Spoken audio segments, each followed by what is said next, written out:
अभी नरेंद्र मोदी जी ने विवेकानंद के 150 वर्षों की जयंती जो मना रहे हैं उसकी चर्चा की। एक संत जिसने हिंदुस्तान के अंदर की चेतना को जगाया, आज उनके 150 वर्ष और यूपीए सरकार के 10 वर्ष, उसमें क्या छवि बनी है कि हिंदुस्तान की आज तक की सबसे भ्रष्ट सरकार है, जिसका एकमात्र मिशन कमीशन है, जैसा अभी नरेंद्र जी ने बताया। इसलिए इस प्रस्ताव का सबसे प्रमुख सार ये है कि यूपीए की क्या पहचान, बेलगाम भ्रष्टाचार। Rampant corruption is the most defining feature of the UPA government. और ये जो भ्रष्टाचार है, इसके पीछे कांग्रेस के बड़े नेताओं की साठगांठ है। कुछ में सहभाग है, कुछ में षड्यंत्र है और काफी मामलों में संरक्षण भी है। और जो इतने बड़े भ्रष्टाचार हुए, हमारे लिए परेशानी रहती है, मनमोहन सिंह हो या सोनिया गांधी हो, इनके चुप्पी का षड्यंत्र होता है, आपराधिक खामोशी होती है और गंभीर उदासीनता होती है। मित्रों, हम जो संसद में बैठते हैं या भाजपा के कार्यकर्ता हैं, हमारे लिए एक अजीब परेशानी है। एक घोटाले के खिलाफ भिड़ते हैं तो फिर दूसरा घोटाला चला आता है, उसको संभालते हैं, लड़ते हैं तो तीसरा घोटाला चला आता है। और ये श्रृंखला इतनी तेजी से होती है। 2G 1,76,000 करोड़, कॉमनवेल्थ 70,000 करोड़, कोयला घोटाला 1,86,000 करोड़। इस सरकार की यह परंपरा है कि कारगिल की विधवाओं के नाम पर जो फ्लैट बन रहे थे उसमें भी घोटाला, दिल्ली के एयरपोर्ट के निजीकरण में घोटाला, गिनती नहीं हो पा रही। अब साहब हेलीकॉप्टर घोटाला आया है, उसकी चर्चा इसमें की गई। मित्रों, जब हेलीकॉप्टर घोटाला सामने आया तो कांग्रेस के लोगों ने कहा इसकी शुरुआत तो आपने की थी। हमने कहा हमने घोटाले की शुरुआत नहीं की थी। 30-35 साल पुराने हेलीकॉप्टर हो गए हैं। राष्ट्रपति, प्रधानमंत्री, उपराष्ट्रपति के लिए अच्छे हेलीकॉप्टर खरीदे जाएं, लेकिन सारा कॉन्ट्रैक्ट, सारा आदेश इनकी सरकार में दिया गया। मित्रों, हमारे लिए एक गंभीर समस्या है। जो भी सरकार भाजपा एनडीए शुरू करती है अच्छे काम, उसमें भ्रष्टाचार करने और घूस कमाने का रास्ता कांग्रेस खोज लेती है। हमने मोबाइल को सस्ता किया, इन्होंने 2G करके कमीशन कमाना शुरू कर दिया। राष्ट्रीय राजमार्ग हमने शुरू किया, देश को जोड़ना है, 15 से 18 किलोमीटर पर डे बनता था, इन्होंने कमीशन खाना शुरू कर दिया। आज 2-3 किलोमीटर नहीं बनता। कॉमनवेल्थ खेल हम ले आए ताकि खिलाड़ियों का उत्साह बढ़े, देश का नाम बने, कमीशन खाने का रास्ता इन्होंने चुन लिया। देश में कोयले का उत्पादन बढ़े, बिजली के कानून में परिवर्तन हो, यह शुरुआत हमने की। कोयला घोटाला में करके कमीशन खाने का काम इन्होंने शुरू कर दिया। और मित्रों, इस प्रस्ताव में साफ साफ लिखा हुआ है कि मनमोहन सिंह प्रधानमंत्री के साथ साथ कोयला मंत्री भी थे 3 साल, जब 142 ब्लॉक दिए गए। इसलिए कोयला घोटाले के लिए डॉक्टर मनमोहन सिंह स्वयं राजनीतिक रूप से और नैतिक रूप से जिम्मेदार हैं। मित्रों, अब ये मामला आया हेलीकॉप्टर घोटाले का, 1 साल से गड़बड़ी थी। 4,500 करोड़ में 350 करोड़ कमीशन दिया गया है।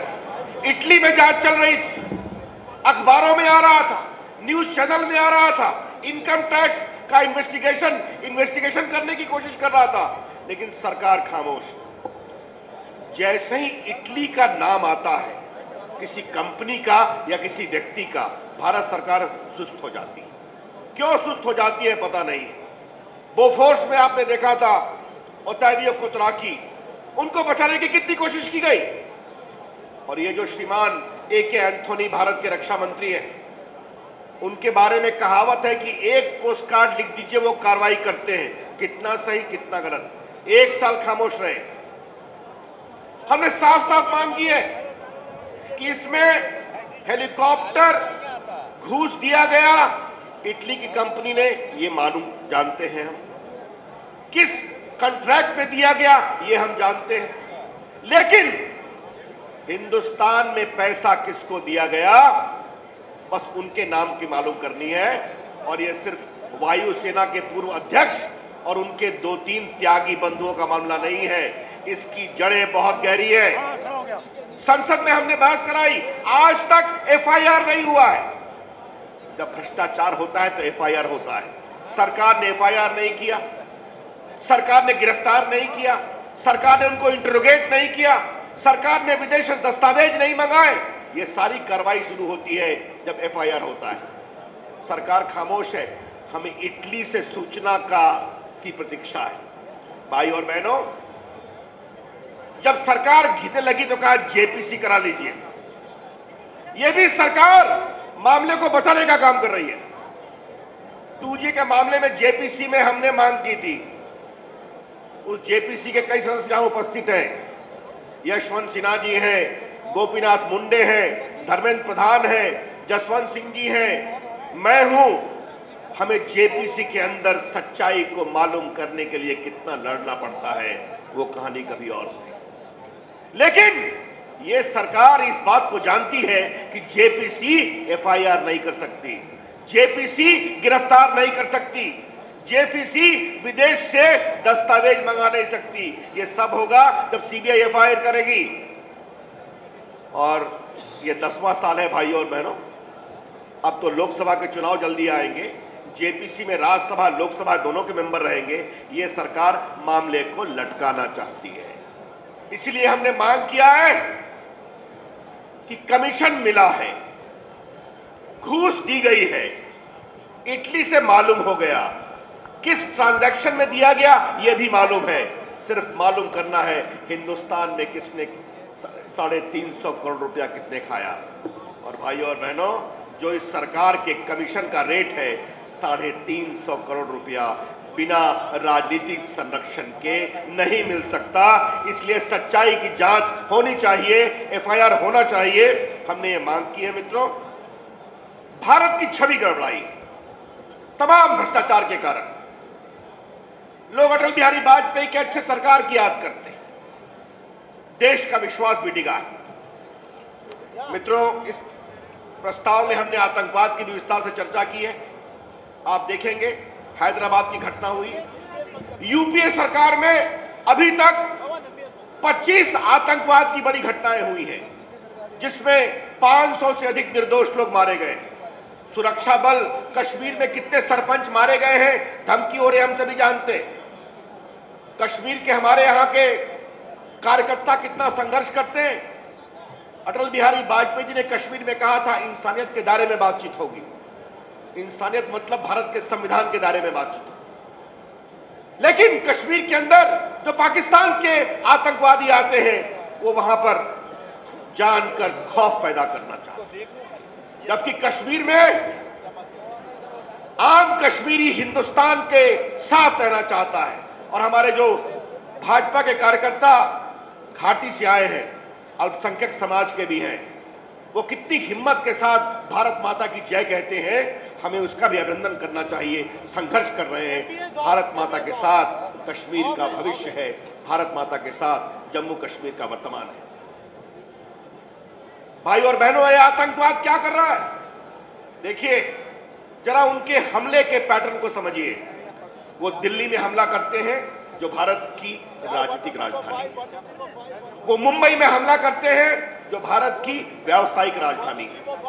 वो बेंगलोर और हैदराबाद में हमला करते हैं, जो भारत के ज्ञान की, सॉफ्टवेयर की राजधानी है। वो वाराणसी में हमला करते हैं, जो भारत की आध्यात्मिक राजधानी है। वो पुणे में हमला करते हैं, जो भारत की संस्कृति और शिक्षा का केंद्र है।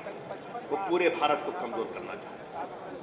लोग पूछते हैं एनडीए और यूपीए में क्या अंतर है आतंकवाद का? सीधा अंतर है। एनडीए सरकार में आतंकवादी अपने घुटने को झुकाकर भागने को मजबूर थे, क्योंकि सरकार सख्त थी। यूपीए सरकार में आतंकवादी और उनके आगा अपने हौसले के गुरूर में है कि वोट बैंक की पॉलिटिक्स में इस सरकार को हम झुका दें। मैं आपको 3 इसके उदाहरण देना चाहता हूं। क्या अंतर है? हमने पोटा लाया आतंकवादियों के खिलाफ कार्रवाई के लिए, देश की मांग थी, सुरक्षा की मांग। पोटा कानून को सुप्रीम कोर्ट ने सही ठहरा दिया। आतंकवादियों ने क्या कहा? पोटा का दुरुपयोग हो रहा है और भारत सरकार चुप गई। मैं आपसे एक पूछता हूं सवाल, और ये सवाल आप चर्चा में गांव-गांव ले जाइए। क्या कभी किसी कानून के दुरुपयोग की आशंका पर उस कानून को समाप्त किया गया है? इंडियन पेनल कोड 1860 से है। दरोगा जी कई बार चोरी के केस में झूठा फंसाते हैं, दरोगा जी मर्डर के केस में भी झूठा फंसाते हैं, आप कोर्ट से छूटते हैं। इनकम टैक्स कानून 1922 से है। कई बार इनकम टैक्स के पदाधिकारी आपसे अधिक पैसा लेते हैं, आप अपील में जाते हैं।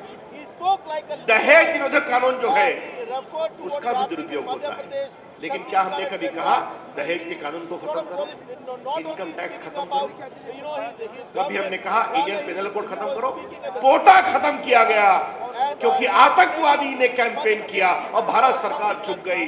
आतंकवादी मुस्कुरा पड़े वोट बैंक के लिए, इस सरकार को हम झुका सकते। दिल्ली में बाटला हाउस पे घटना हुई, एक पुलिस इंस्पेक्टर मोहन शर्मा मारा गया। ये सरकार अशोक चक्र देती है और इनके मंत्री कहते हैं इसकी जांच कराओ। दिल्ली पुलिस के अधिकारियों ने हमसे कहा कि अगर वो मोहन शर्मा नहीं मारा गया होता तो हम सभी जेल में। ये सरकार सुरक्षा बलों को कहती है एक हाथ बांध कर लड़ो, और ये श्रीमान शिंदे साहब भगवा आतंक, हिंदू आतंक, बाद में उन्होंने क्षमा मांगी है, खेद प्रकट किया है, लेकिन उनके स्टेटमेंट पर सबसे अधिक खुश कौन हुआ? हाफिज सईद, जो बैठे हुए हैं पाकिस्तान में, और क्या कहा? हम तो कह ही रहे थे कि हम निर्दोष हैं। भाइयों और बहनों, ये हमारे लिए शर्म की बात है कि मुंबई के हमले में, आतंकवाद के हमले में जो 200 लोग मारे गए, उसका सबसे बड़ा सरगना पाकिस्तान में बैठ के कहता है कि शिंदे साहब सही बोल रहे हैं। ये हमारे लिए शर्म की बात है। इस प्रस्ताव में हमने साफ साफ कहा है कि आतंकवाद के खिलाफ 0 टॉलरेंस होना चाहिए। अफजल गुरु के मामले को 7 साल से अधिक लटकाया गया। कुछ लोग गुस्से में थे तो आपके पास इंटेलिजेंस था, आपने कार्रवाई क्यों नहीं की? हैदराबाद में ब्लास्ट हो गया। गृह मंत्री कहते हैं हमने इंटेलिजेंस भेजा, वहां के मुख्यमंत्री कांग्रेस की सरकार है, वो कहती है नहीं भेजा। भाई और बहनों, हमने नक्सलवाद की भी चर्चा की है, सरकार की कोई दिशा नहीं है। जो सेना के 2 बहादुर जवान मारे गए कश्मीर की सरहद पर, जिनका सर काटा गया, हमने उसकी भी भर्त्सना की है और साफ साफ कहा है भारत की सेना को यह विवेकाधिकार मिलना चाहिए कि इसका उचित समय पर प्रतिकार करें। और जैसा हमारे राष्ट्रीय अध्यक्ष जी ने कहा, अगर पाकिस्तान अपनी हरकत से बाज नहीं आता, अटल बिहारी वाजपेयी ने जनवरी 2004 में मुशर्रफ को मजबूर किया था एक समझौता करने के लिए कि पाकिस्तान की धरती से भारत के खिलाफ आतंकवाद नहीं होगा। ये सरकार भूल गई। आज हम कहना चाहते हैं पाकिस्तान के साथ लक्ष्मण रेखा होनी चाहिए, सीमाएं होनी चाहिए। वहां से आतंकवादी आए, हिंदुस्तान के लोगों को मारे, निर्दोष मारे जाएं और हम उनसे बातचीत करते जाएं। ये सिलसिला बंद होना चाहिए। जब तक पाकिस्तान आतंकवाद के खिलाफ कड़ी कार्रवाई नहीं करता, तब तक इस तरह की नियमित बातचीत का कोई मतलब नहीं होता। मित्रों, हमने इसमें वुमेन सुरक्षा की भी बात की, महिलाओं की सुरक्षा की। जो दिल्ली में घटना हुई, ये पीड़ा की बात है। अभी भंडारा में घटना हुई, 3 अपनी छोटी बच्चियों के साथ बलात्कार किया गया, उनकी हत्या की गई। ये घटना आज भी हो रही है। और जब देश गुस्से में था तो दिल्ली में जब नौजवान बच्चे और बच्चियां प्रदर्शन करने आए, आपने देखा होगा टीवी पर, उनको डंडे मारे गए, उनके माता पिता को डंडे मारे गए, जाड़े में पानी की फुहार बरसाई गई। ये दुर्भाग्यपूर्ण है, ये नहीं होना चाहिए। हमने मांग की है कि महिला की सुरक्षा, बहनों की सुरक्षा आज हिंदुस्तान की राजनीति के केंद्र में है। इसके लिए उचित कानून बनाया जाए, सख्त कार्रवाई की जाए, जुडिशरी में, पुलिस रिफॉर्म में, प्रोसिक्यूशन में, और सिर्फ टोकनिज्म से काम नहीं चलेगा। चिदम्बरम साहब ने कहा हमने एक निर्भया फंड बनाया है। चिदम्बरम साहब, कितना कोर्ट बनता है, कितना पुलिस अच्छा काम करती है, रिफॉर्म होता ये जरूरी है। तो मित्रों, आसाम की भी चर्चा हमने इसमें बहुत की है। अभी आपने देखा होगा कि की रभा हासोंग ऑटोनमस काउंसिल में 20 लोग मार दिए गए। पहले बोडो के साथ संघर्ष हुआ, वहां की सरकार बिल्कुल घुसपैठियों के लिए ही हित की सरकार है और आसाम के आदिवासी, वहां की जनता की बिल्कुल अनदेखी हो रही है। और पीड़ा की बात है, भारत के प्रधानमंत्री मनमोहन सिंह 20 साल से आसाम से राज्यसभा के एमपी हैं, फिर भी वो शांत रहते हैं। हमने उसकी चर्चा की है, राम सेतु की चर्चा की है कि किसी प्रकार के छेड़छाड़ के साथ हम बर्दाश्त नहीं करेंगे। राम सेतु हमारी आस्था का केंद्र है, प्रभु राम हमारे मर्यादा पुरुषोत्तम है, तो भारत की इस सांस्कृतिक धरोहर को एक नेशनल मॉन्यूमेंट होना चाहिए। इसका जिक्र है, गंगा यमुना का जिक्र है। नरेंद्र मोदी जी ने जो तीसरी बार विजय प्राप्त की उसका जिक्र है, इसमें अभिनंदन है उनका। नरेंद्र भाई ने जो देश में आशा जगाई है, और अभी जो आप लोगों ने उनका भाषण सुना, उससे पूरे एक बदलाव के रचनात्मक तस्वीर जो उन्होंने आपके सामने रखी कि काम करके सुशासन से लोगों का वोट लिया जा सकता है और हिंदुस्तान की नियति एक बदलाव की है, जो उन्होंने आग्रह किया है, हम उनका अभिनंदन करते हैं। और इस प्रस्ताव में भी उनका हमने जिक्र किया है और हमने ये भी कहा है कि हमें विश्वास है कि शिवराज सिंह चौहान और रमन सिंह जी भी तीसरी बार अपने अच्छे काम के कारण भाजपा की सरकार मध्य प्रदेश और छत्तीसगढ़ में बनेगी, उसमें विश्वास प्रकट किया हमने। झारखंड के मामले में हमने साफ साफ कहा है कि झारखंड में जल्दी चुनाव होने चाहिए। वहां राष्ट्रपति शासन लगा है और कांग्रेस का इतिहास बहुत गड़बड़ है। राष्ट्रपति शासन के समय राजभवन के चोर दरवाजे से कांग्रेस पार्टी सरकार में आती है। मधु कोड़ा को लाया गया था, ये खबर है कि अभी निर्दलीय विधायकों को खरीदा जा रहा है। कांग्रेस की सरकार अगर पिछले दरवाजे से आएगी तो उसका हम पूरा विरोध करेंगे और इसमें हमने साफ मांग की है कि झारखंड में चुनाव जल्द से जल्द होने चाहिए ताकि जनता को वहां पर अपने लोकतांत्रिक अधिकारों को चुनने का अवसर मिले। मित्रों, जो नागालैंड में नागा पीपुल्स फ्रंट की जीत हुई है, हमने उसका अभिनंदन भी किया है। बीजेपी का हमारा संबंध था, हमने ये इसमें अपील की है कि नागा का जो पॉलिटिकल प्रॉब्लम है नागालैंड का, उसका भारत के संविधान के अंतर्गत उसका समाधान निकलना चाहिए। तेलंगाना के विषय में मैं कहना चाहूंगा, राष्ट्रीय अध्यक्ष जी ने कल घोषणा कर दी कि जिस दिन भाजपा की सरकार केंद्र में आएगी तेलंगाना की हम घोषणा कर देंगे। इसलिए ये स्पष्ट है, इसमें और कुछ बोलने की आवश्यकता नहीं है। मित्रों, इस प्रस्ताव का सार क्या है? भारत के उज्जवल भविष्य के लिए भाजपा की अगुवाई में एनडीए एकमात्र विकल्प है। मित्रों, इस प्रस्ताव में हमने इस बात का उल्लेख किया है कि यूपीए की विरासत क्या है।